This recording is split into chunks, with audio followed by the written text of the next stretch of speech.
Hello guys, welcome back again. आज हम बात करने वाले हैं क्लासिफिकेशन। बायोलॉजिकल क्लासिफिकेशन क्या होता है, कौन कौन से इसके टाइप्स होते हैं। आपकी प्लांट डाइवर्सिटी में टॉपिक आता है जब आप क्लास पूरी डाइवर्सिटी पढ़ते हैं, टेरिडो, जिम्नो, एनजीओ, तो उसमें आपको सबसे बेसिक थिंग है वो क्लासिफिकेशन, वो पता होना चाहिए। तो इसकी टर्म दी गई बायोलॉजिकल क्लासिफिकेशन होता क्या है, तो इसमें जीवों को पहचान कर उनको आइडेंटिफाई करके और उन्हें एक अलग अलग सभी को एक समूह में विभाजित करना, ठीक है।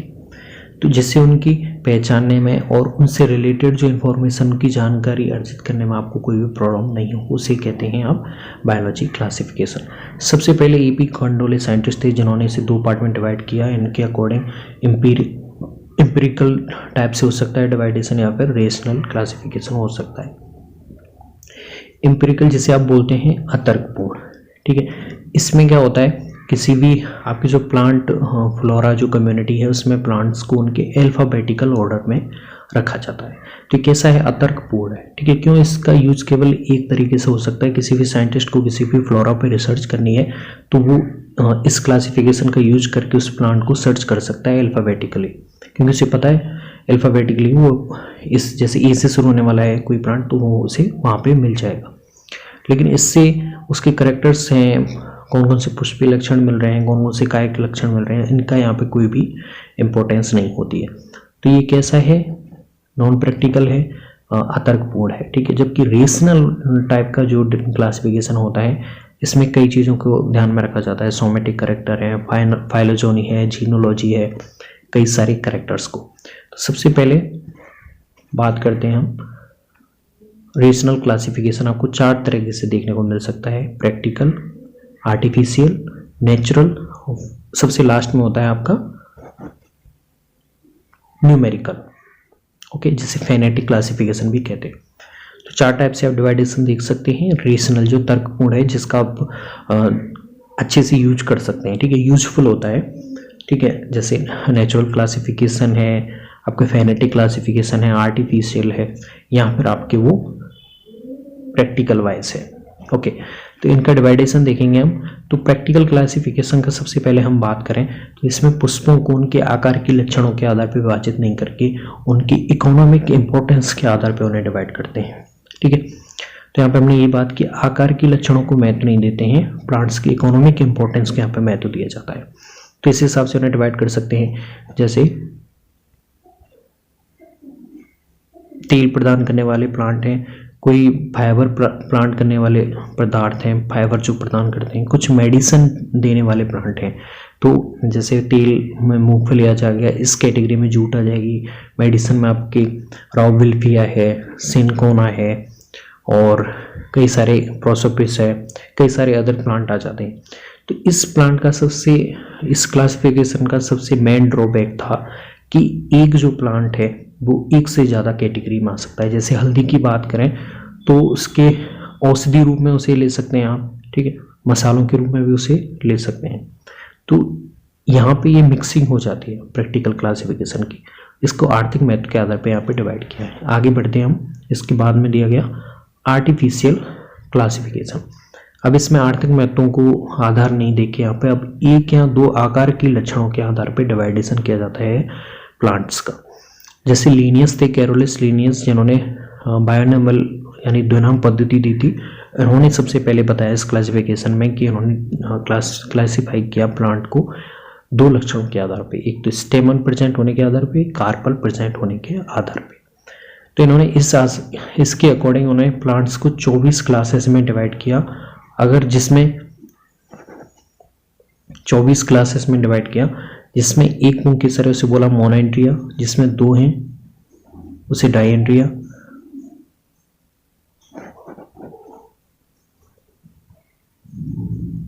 जिसमें दो से ज़्यादा है उसे इन्होंने पॉलीएंड्रिया कहा, ठीक है। और ये तो 23 हो गई इस तरह से इन्होंने। उसके बाद में 24वां था जिसमें आते थे नॉन एंड्रिया या फिर क्रिप्टोगेमिया, जिसमें कोई भी पुंकेसर नहीं मिल रहा था।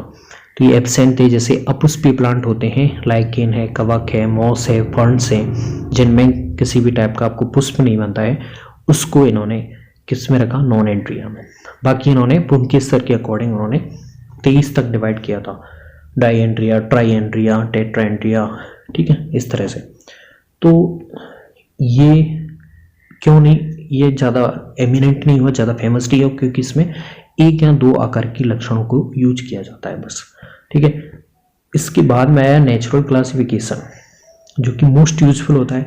हमारे आसपास जितने भी हर्बेरियम होते हैं वो नेचुरल क्लासिफिकेशन जो बेंथम हुकर ने दिया था उसका यूज करते हैं।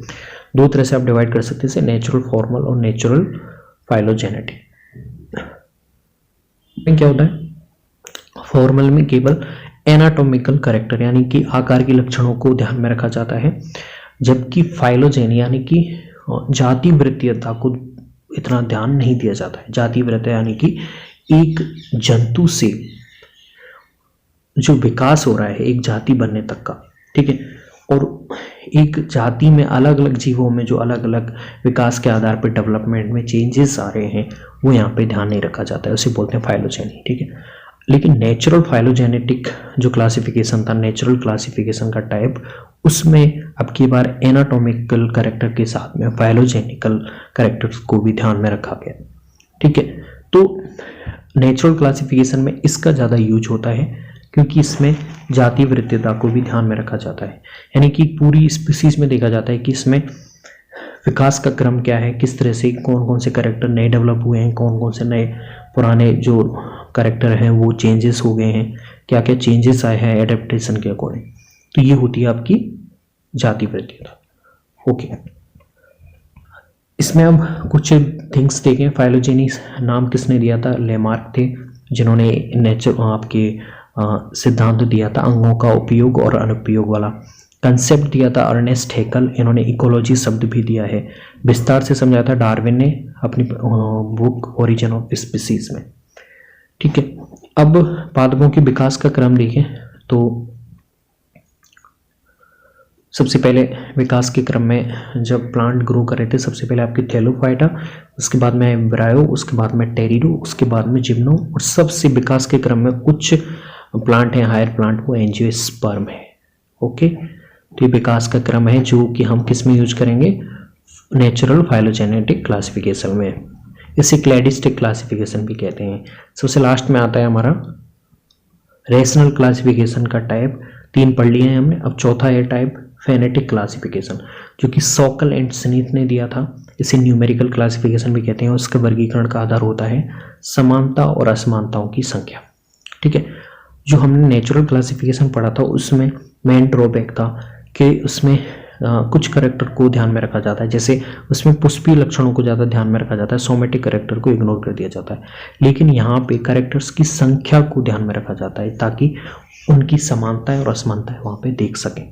तो किसी एक लक्षण को यहाँ पे ज़्यादा महत्व नहीं देते हैं, सभी को समान महत्व दिया जाता है, ठीक है। लास्ट में उनका आकलन किया जाता है, ओके। तो यहाँ पे जबकि हमने नेचुरल क्लासिफिकेशन का ड्रॉबैक किया था कि वहाँ पे पुष्पीय लक्षणों को ज़्यादा ध्यान में रखा जाता है, कायिक लक्षणों को भुला दिया जाता है, ओके।